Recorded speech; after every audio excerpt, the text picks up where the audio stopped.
কাঁচা আমের টক ঝাল মিষ্টি ঝুরি আচার, যার স্বাদ আকাশচুম্বী। সম্পূর্ণ ভিন্নভাবে তৈরি এই আচার, যা আপনি আগে কখনোই খাননি। নেই রোদে দেবার ঝামেলা, সম্পূর্ণ তেল ছাড়া খুবই অল্প সময় তৈরি করা যায় বলে এই আচার আচারের রাজা। তাই একবার এই আচার বানিয়ে খেলে আপনার পরিবার আপনার পিছু ছাড়বে না। আসসালামু আলাইকুম, মোহাম্মদ ফেরদৌস রহমান স্বাগত জানাচ্ছি সবাইকে দি ফ্রেশ ফ্লেভারের রসইঘর থেকে আজকের নয়া এপিসোডে। তেল ছাড়া আচার, হ্যাঁ ভাই, আমও এখন হেলদি লাইফ মানে। আপনি যদি ভাবেন আচার মানেই রোদ আর তেল, তাহলে এই ভিডিওটি আপনার চোখ খুলে দেবে। টক ঝাল মিষ্টি স্বাদের এই দুর্দান্ত আচার আপনার মুখের স্বাদকে বাড়াবে বহুগুণ। অল্প উপকরণে এবং স্বল্প সময়ে এত মজাদার আচার যে বানানো যায় তা আপনি স্বপ্নেও ভাবেননি কোনোদিন।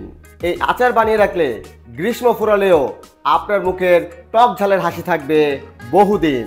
তাহলে একবার বানিয়ে দেখুন, আপনার আমও খুশি, আপনার পেটও খুশি। তো ভিউয়ার্স, ভিডিওটি ভালো লাগলে একটি করে লাইক, কমেন্ট এবং শেয়ার করে দিন।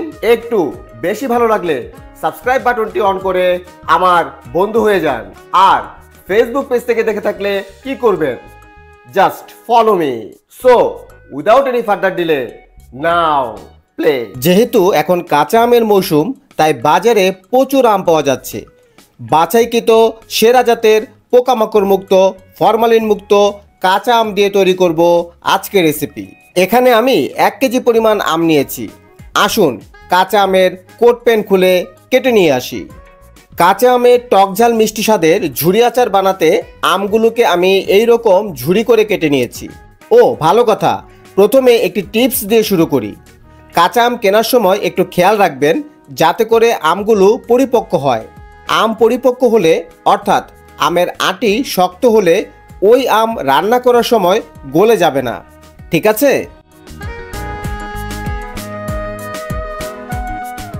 দুই নাম্বার টিপস, প্রথমে তো আমগুলোকে ভালো করে ধুয়ে কেটে নিয়েছি।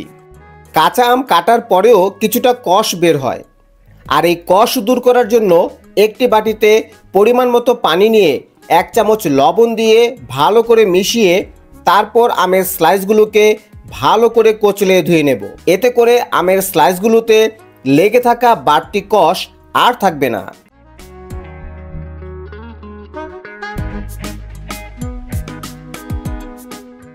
আমের স্লাইসগুলো ধোয়ার পর পানি ঝরিয়ে তাতে দিয়ে দিব 1 কাপ পরিমাণ চিনি।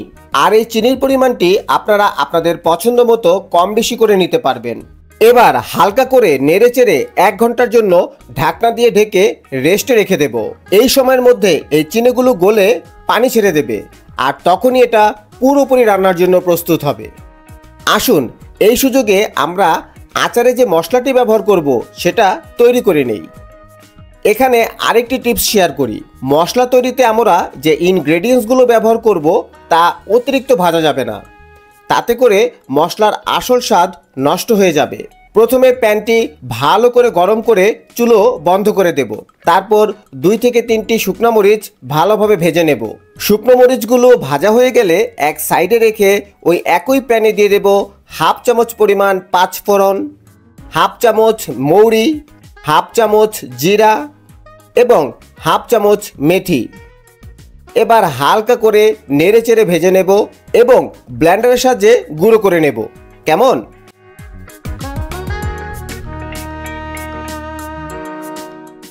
এক ঘন্টা পর আমের ঢাকনা তুলে দেখব চিনিগুলো পুরোপুরি গলেছে কিনা। হ্যাঁ, দেখুন চিনি সম্পূর্ণ গলে পানি হয়ে গিয়েছে। এই চিনির পানিতে এই আমের স্লাইসগুলো থাকার কারণে এই আমগুলো স্লাইস আর গলে যাবে না। এবার চিনির পানি সহ আমের স্লাইসগুলো প্যানে ঢেলে নেব।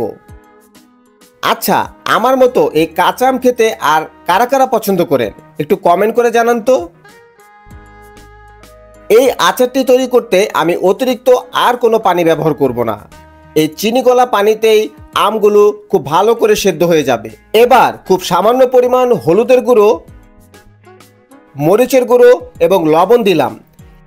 এতে করে এই আচারে খুব সুন্দর একটি কালার আসবে। এবার হালকা নেড়েচেড়ে একটি ঢাকনা দিয়ে ঢেকে দেব 10 মিনিটের জন্য।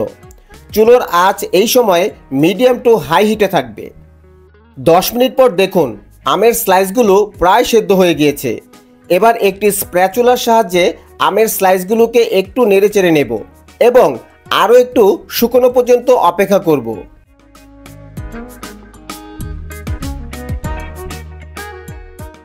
এবার গুঁড়ো করে রাখা আচারের স্পেশাল মশলা থেকে 1 চামচ আচারের মশলা আর 1 চামচ ভিনেগার বা সাদা সিরকা দিয়ে ভালো করে মিশিয়ে নিব। এই ভিনেগারটি আচারটিকে দীর্ঘদিন ভালো রাখতে সাহায্য করবে।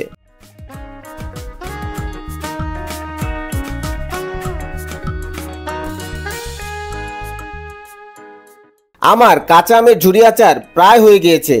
দেখুন দেখতে কতটা লোভনীয় হয়েছে, তাই না?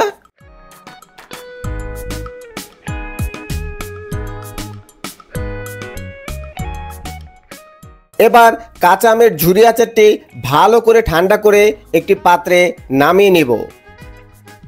গরম ভাত, খিচুড়ি, রুটি, পরোটা কিংবা পোলাও সব কিছুর সাথেই খাওয়া যাবে এই দারুণ স্বাদের মজাদার টক ঝাল মিষ্টি স্বাদের কাঁচা আমের ঝুরি আচার।